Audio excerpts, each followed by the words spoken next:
Welcome back, ladies and gentlemen. Hope you enjoyed your break. Payments are no longer just a utility layer. Across APAC, payment infrastructure is becoming deeply connected to investing, trading, custody, onboarding, and digital asset ecosystems, transforming how financial platforms are built from the ground up.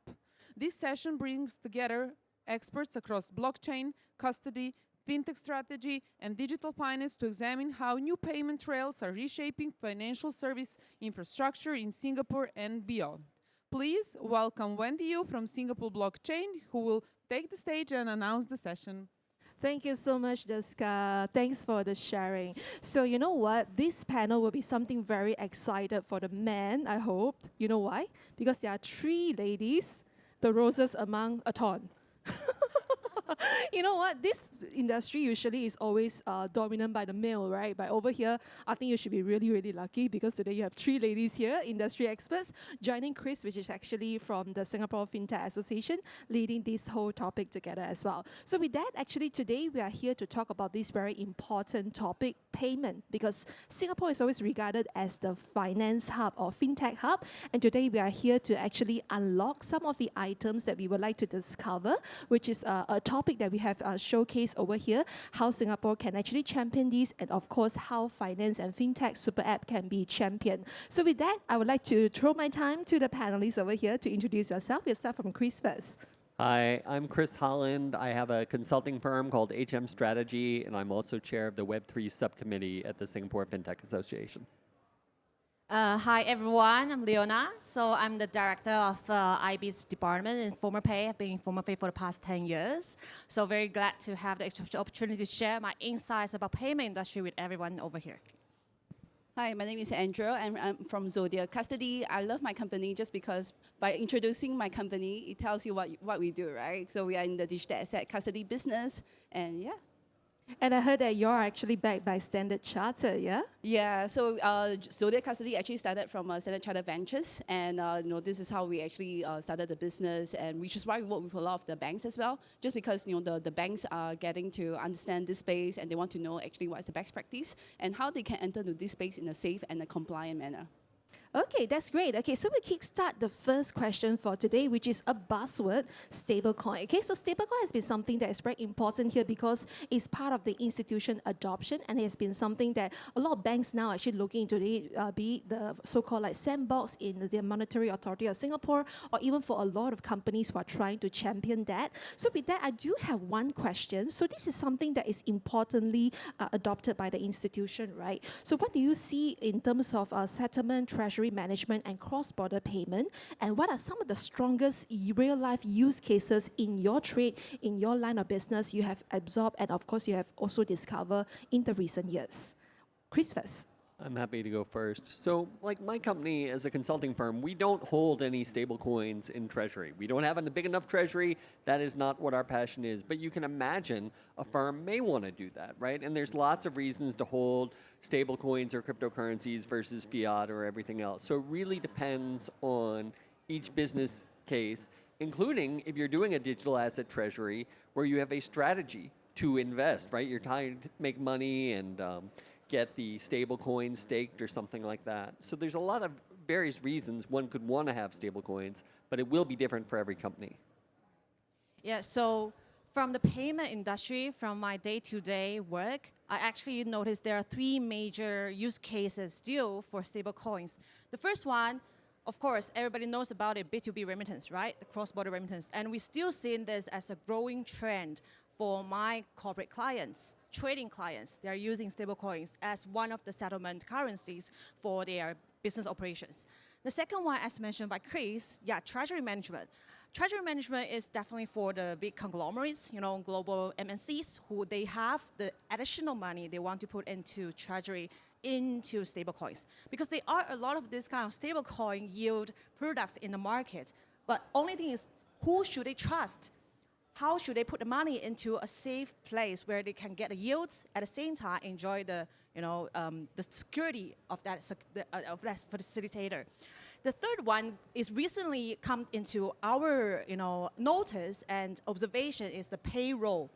So everybody understand in the past how payroll is being done, right? Company finance team, they do the payroll themselves, or they hire external service provider to help them to do the payroll. But recently, we do see that a lot of companies come to our attention from the payroll platforms. They are looking for facilitators, payment companies, help them to do the payroll settlements into their employees all over the globe, not just in Singapore, not just in Hong Kong. Maybe I have employees in China mainland. I have employees in the Latin market. How are we going to settle the currencies, local currencies, as a payroll to my employees overseas? And they have no solutions in the market for that. And they're looking for our support. And stablecoin is the key to connect all this together. Right, so this is the three major use cases that we see in our daily lives. Can I just add one thing here? Stable coins for salaries. Well, we all expect to receive salaries in SGD. But you could say, hey, I want my salary paid in Ethereum. You could pick any Trump coin. That could what you want. So stable coins play an important role because we think about all our revenues and expenses in dollar terms. But if that ever changed, suddenly stablecoins would not be so unique. The one thing that I think will stay in dollar terms is taxes. For the foreseeable future, I don't see anything changing on that. I do have one thing to follow up with FOMO, since we talked about stablecoin before the Zodiac, right? Because your founders are pretty much Chinese nationality in the past, and you all do have Hong Kong office and license in Hong Kong as well, together with the HKMA. I heard from your founders that there's a lot of people are now using stablecoin as a form of transaction to Singapore and to get some identity and all that. Is that kind of considered fraud in that case, since you talk about treasury? It's a very interesting topic. So stablecoin, Singapore is very interesting. Like they actually recognize your assets, digital assets as part of your assets as well. It's just that different financial institutions, they have different, I would say, proportions to what this can be constituted into your assets. Generally taking 10% as your gross assets, right? So you can have, for example, you have 1 million worth of BTC, and it should only take up as 10% of your gross asset. So this is, I think, how we actually visualize digital assets in the future is going to increase the percentage. 10% is something like for us to take as a starting point. But in the future, when more and more people are in this industry, as a Web3 player, we are getting paid in stable coins. Some of them even getting rewarded with their own native coins. And how are we going to not account for those as their assets, right? So this is going to increase in the future. And we were definitely seeing more people are holding more digital assets than fiat assets in the real life, yeah. Thanks for the sharing. Okay, Andrea. Yeah, actually, I just wanted to add that, I think for payroll, I think HR wouldn't be happy if everybody's able to track our payroll on chain. But I think in terms of the use cases for stablecoin, Leona has already covered quite a fair bit in terms of the use cases. And absolutely, we see a similar use cases here in Zodiac Custody. And I just want to share a fun fact. I think not many people know, right? Singapore actually is the second largest stablecoin settlement after the US, which is massive, right? If you think about it. And we don't, Singapore is a small country, but we do a lot of settlement for trade finance, etc. So there's actually a lot of trade, we have a trade corridor. We are doing a lot of all this, settlement piece for a lot of the institutions, the corporates and the commercial, pieces. So, and obviously, with all this institution, it's very natural for them, right? The first thing is the first step is to be able to facilitate the transaction. And the second thing they'll ask, well, what is the interest rate I can get from it? What's the yield that I can get from it? Which is, to her point as well, right? What's the secondary use case for stablecoin? Can we get some yield from it? Because everybody is very, spoiled from the TradFi space, right? Everybody's looking for additional, yield and stuff. Okay, great. Thank you so much. And that's also the reason why the Singapore government is pushing so many projects like your project Bloom and all that. And hopefully during Singapore Blockchain Week, we can actually feature some of the checkpoints. Hopefully it can be a midway checkpoint because that was announced last year on November during the Singapore FinTech Festival. And hopefully we can showcase something along there. Okay, my next question is the biggest buzzword in this whole world right now. AI. Okay, so how can AI convene with payment and of course the financial super apps? Because right now AI-driven is not a new word anymore, and so how all these super apps can be rapidly actually be intertwined with the trading, payment, and of course digital asset. And one more question is here: how do you see AI can shape customer experience in our Web3 space? You want to start first? Yeah, sure. So I think right now at everybody. AI is still at a very nascent stage. what is AI good for? AI is good for reading a large number of data, right? That's what they are meant to do. So I think what some of these companies have been experimenting with is obviously to detect all this like fraud detection, transaction monitoring. All this will be very useful as to like how AI is going to be able to automate some part of this process. What I love to see, we had a quick discussion right before the panel as well, right? Like in terms of crypto space, something that is very unique to the to the crypto industry is interoperability. So for example, you have like stablecoin in a specific layer 1 chain, and whenever you have to transfer to somebody else, on a for example in another chain, they actually have to do like a bridging, swapping, to get it across. This is where I see that the AI agent actually will have a lot of like use cases for them to be able to get the TradFi players to understand this piece and to get quicker transfer across. Okay, so how AI can shape in terms of the payment industry as what we are working in right now is just to give you guys some simple examples of what we are actually applying AI technology into our day-to-day operations. Firstly, KYC, right? That's the most important part that takes a lot of time, manual hours, compliance effort, transaction monitoring, part of the later part as the whole transaction process. So all these with AI support, we're now cutting down in terms of man hours processing it. Of course, sadly to say, we have to cut down some of the layoff some employees in a sense, because AI is really more efficient, more effective, and more and save a lot of cost for us. Of course, save a lot of cost. That's a lot of companies are happy to see. So on top of that, we also actually implemented AI in terms of the payment process. So how does that work is, I think some of you may have heard of this idea of AI agents, right? How does AI agents do is basically they are duplicating what human beings are doing in terms of communications. So now AI not just one single model that you put in numbers, you put in prompts, and then they give you the results. Now it's become different AI agents. They are talking to each other and helping to solve a bigger problem, right? So what we are doing is we have different models, and mostly our internal models where we actually know where our pain point is. And how we do is, right now we have this device, it's called AI Soundbox, that solves our key problem for our merchants.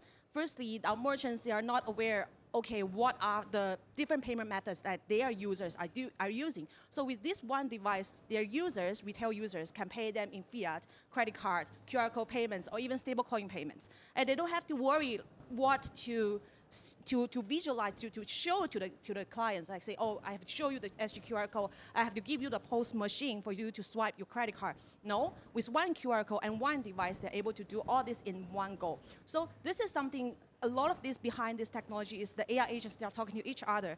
For credit card processor, for QR code processing, for stablecoin settlement, all these are actually 3 different processing channels, and they're talking to each other in order to make that transaction happen instantly. So to the merchants, to the retail users, they're like, oh, I can make my settlement immediately, but behind it is all AIs, they're doing the job. Yeah. Yeah, like I have new observations about AI every day, and I'm sure we all do as we see it has new capabilities and it improves in terms of accuracy and everything else, right? I think we all prefer a expedited process. We'd rather get our money sent right away than waiting for 10 minutes for the computer to process it. So as AI speeds up everything, we're all going to feel really good. And then we're going to say, okay, what is left for people? And that's a macro society thing that we're going to have to be looking at. So I think the journey is going to be a long time, because on the one hand, you cannot fight technology. You have to embrace it. You fight technology, you're going to lose. On the other hand, you add AI with like robotics. What do we need people for to do any particular thing? Move your furniture, just have the AI with someone that can lift it and they can wrap it up safely. Like, we no longer need people. If we get to that spot, humanity may have a rethinking about how much progress we want and if there's limitations that we want to set for technology such that we can all have an experience. So I think in general, we all need to educate ourselves as much as possible with AI. I use it all the time and it really helps me. But where does it go over the next 10 years? Rampant adoption. Next 30 years, there's going to be a moment of reckoning, and I don't know what that'll be. It's going to be an AI monster. Okay, so with that, the next thing that we'd like to talk about, which is Singapore and Finance Magnates, is actually right here in Singapore as well, which is the Digital Finance Hub. And so right here, one question for all of you is actually, how can Singapore continue to position as a digital finance hub, not the traditional finance, in terms of digital asset, tokenization, and programmable money? Yeah, so I think that I'm a Singaporean, so maybe I'm allowed to say this. I think that MAS has taken a very pragmatic approach as to approaching this digital asset piece. For a couple of years ago, we indicated that we wanted to be the crypto hub of the world. But obviously, we realized that there's a lot of nuances in the space, right? For example, like all the fraud checks and all that needs to people need to understand like this space a little bit. So which is why I think right now where the government is actually doing is actually setting a very high standard of like KYC, AML policies. And this actually helps us in terms of like, even though, crypto, started as like, the purists, crypto founders, they want it to be like a very dystopian, type of like a finance environment, but decentralized finance, right, as they call it. But we realize that without regulations, we cannot scale it. We need the institution to come in, and by having proper regulation, the institution then, the banks then will move into the space, right? So Singapore, if we continue to uphold this, high KYC, AML standards,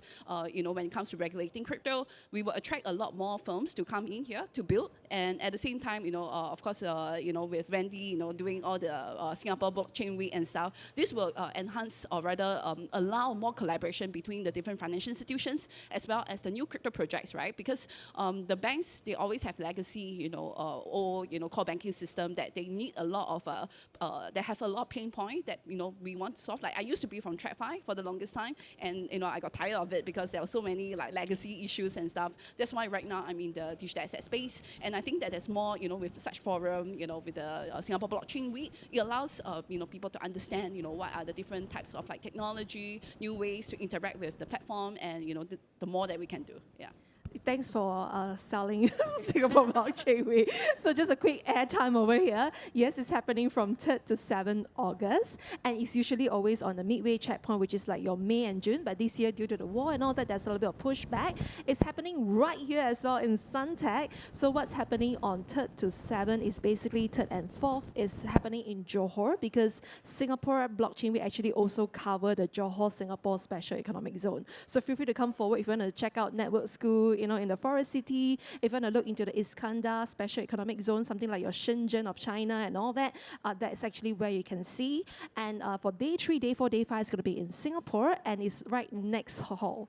So on that day itself, for August 5th, this hall and that hall is going to be the Singapore Chinese Chambers Small Medium Enterprise Infocom Commerce, and our event is actually right next door. Okay, so feel free to come forward, and I think there will be more than 10,000 people on that day itself. Yes, SME ICC already have about 5,000 people, and we're attracting about 5,000, so I guess that's going to be about 10,000 people on that week itself. Okay, so thanks so much, and up next will be yourself. Yeah. Okay, so I think for Singapore, because we have been holding different licenses since 2015. So for the past 12 years, we actually noticed that Singapore's approach is firstly, they're actually very observant.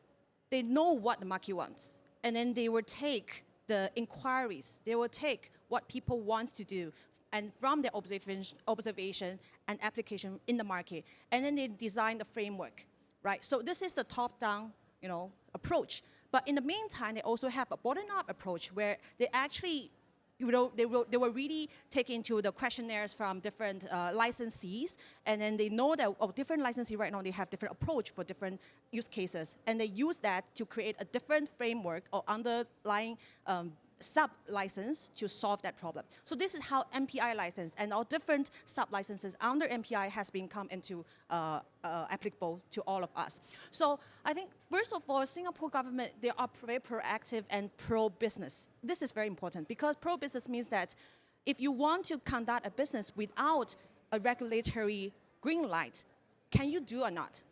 This is always a question mark for us, like for a licensee. Can we do this or not? So we always have a channel to talk to MS, can we do this? And they will give us a very detailed explanation. If you want to do, Sure, but how you can do it is maybe you can partner with somebody who have this kind of expertise, and then you can do this business, right? So they give you the direction, so you wouldn't do out of the boundaries, right? This is Singapore. How we do business here is within the boundaries, you are all fine, right? So secondly, Singapore government, they are very, very pro-business because they host all these different events, like mentioned, Singapore Blockchain Week is, in the corner, right in the corner. And we also have Token 2009. Yeah, and then they are embracing all these different events, programs, attracting foreign founders, foreign entrepreneurs, and coming to Singapore and embrace the new opportunities over here. So this is very, very advanced, and no other markets in the world you see that as advanced as Singapore, and people are taking Singapore as example. Hong Kong are trying to follow the steps Singapore has done. Recently, just announced the stablecoin licensing. And then in the UAE market as well, right? Dubai is taking Singapore as example, launching viral license, mimicking what DPT license is doing. So it's all in the same nutshell that Singapore is doing. What Singapore is doing, everybody's seeing is working, is pro-business, and people love it. And people are willing to put money here and really come down here and start business over here. Okay, just tapping on your Chinese background as well, because the China government just recently enabled offshore RWA, real world asset for those who doesn't understand the acronym. And there has been a big buzz in Hong Kong. Everyone is trying to tokenize RWA, all their money, properties and all that. And that actually has some spillover effect in Malaysia as well, especially there are many developers that is doing so in Malaysia, and Malaysia is quite a pro-Mandarin Chinese, and Singapore is a little bit of an English, language kind of medium. So what do you think RWA and all these international or regional projects can kind of spill over and have a spillover effect for Malaysia and Singapore? Okay, RWA is a very interesting topic. So just a background of our group. So besides Formal Pay, we also have a RMO license and T1 Exchange, which is one of the shareholders of the group is SGX. So we are proud to say we are SGX-backed, private exchange, right? Okay, so for what this exchange is doing is we are actually building this RWA secondary market in order for the listed security tokens to be traded among different investors, be it retail investors from overseas or AI investors in Singapore, right? So this is the whole vision of this exchange. And what we see that recently there are a lot of inquiries from the Hong Kong market where they have managed to list their tokens in Hong Kong, but the process is still very painstaking. The reason is because in order to list a security token in Hong Kong as an RWA, you have to go through the SFC. So this is something that's different from Singapore, where you are actually free to work with any CMS licensee, where you can do tokenization, you can do listing through RMO licensee, right? But in Hong Kong, everything have to go through their security, authority. So this is super time-taking. Minimally, they need to take 6 months, and they need to have underlying assets very well valuated. Plus, they need to have a reserve in the Hong Kong banks. And somebody have to be there to custodize for their assets, right? So the whole process is really painstaking. So only those people who have the money, who want to do this from the bottom of the heart, and their board of directors are happy to do this, spending millions of Hong Kong dollars into just launching one RWA tokens. So actually, when the topic of China government is kind of losing on the control, allowing China mainland companies to do RWA projects in the offshore markets, like say in Hong Kong, the idea is not they are allowing the China capital to flow into Hong Kong, but in the other way, they are actually controlling the assets that these China entities are holding in the Hong Kong market, overseas markets. Because why is that so? In the past, it's a strict no-no. But now, with this new regulatory requirements, they are now requesting all these companies who want to get RWA tokens to submit their information to the China authority. So in that way, they are kind of knowing, how much asset you have overseas. Yeah. So this is the idea behind it. If I can briefly say something on RWA. So REITs, real estate investment trusts, have existed forever. That is a fraction of an overall proper portfolio. For that economic experience, you do not need the blockchain necessarily. For RWA on the blockchain, it's like, I'm taking a REIT and putting it on the blockchain. Why do I want to do that? All right, if you believe in the tokenization story and you think that'll help you fractionalize the asset, or it'll reduce intermediation costs, or it'll transfer faster, so be it. But actually, that's the question, especially if you're expecting, oh, an RWA, that means that I point to the blockchain and I own it, and that's the end of the story, or I show it in my wallet. No, no, no. Often this is like a digital twin of the old world process of having ownership, right? Yeah. So we go through all the old world steps, and then we have a token on top of it. So what have we really achieved? We've achieved a second layer on top of it. Is this any more really efficient necessarily? So all that, the devil's in the details and what we want as a society, right? Like, or as an investor, what you're looking for.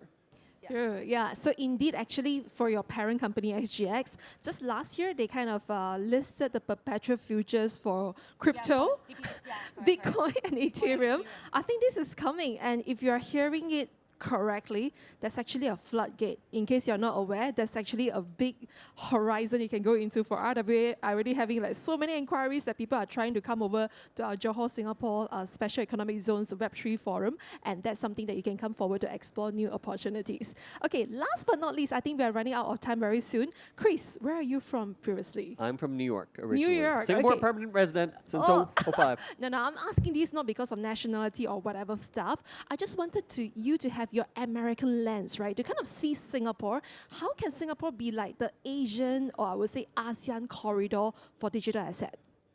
So, you know, Changi Airport, for example, is a wonderful example of something Singapore does great. And Singapore is a wealth management hub as well. It's not just digital assets. So I think Singapore's broader reputation spills into everything that it does, right? You want to dock a boat, you want to start a business, Singapore has a certain ambition that is comfortable.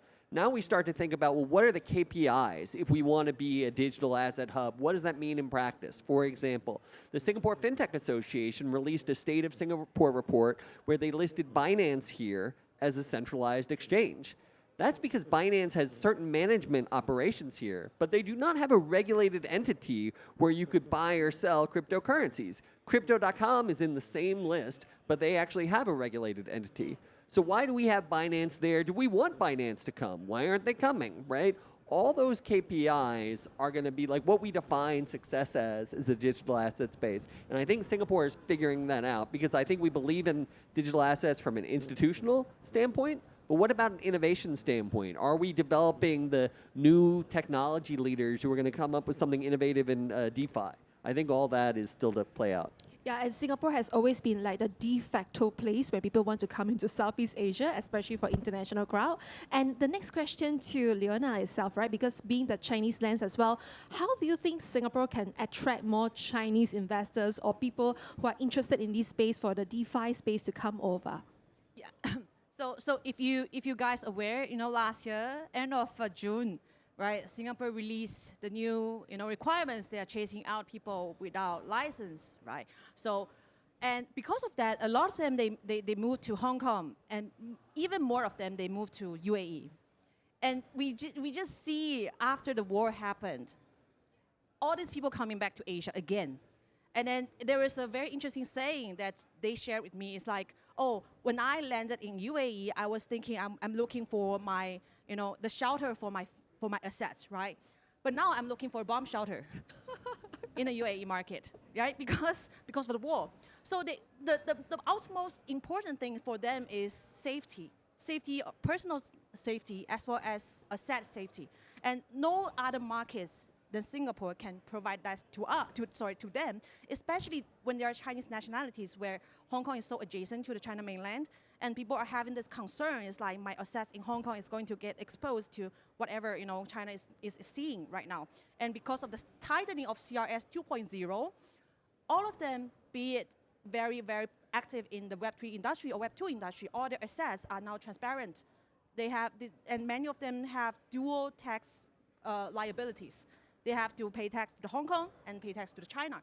So these are things that they are considering when they have already only migrated overseas and they want to have overseas identity, and Singapore is definitely the first destination for them. Yeah. Thank you so much, and we will pass our time to our fellow Singaporean here, okay? So one word for you for Singapore's future as a DeFi corridor for ASEAN. One word would be to attract.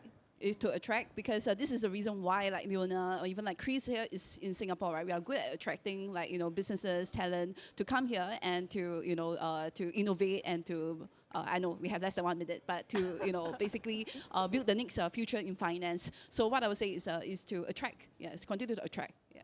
Thank you so much, ladies and gentlemen. We have come to the end for this panel. Can you please join me and give our hands together to Chris, Leona, and of course, Andrea for this very exciting and insightful sharing. Thank you.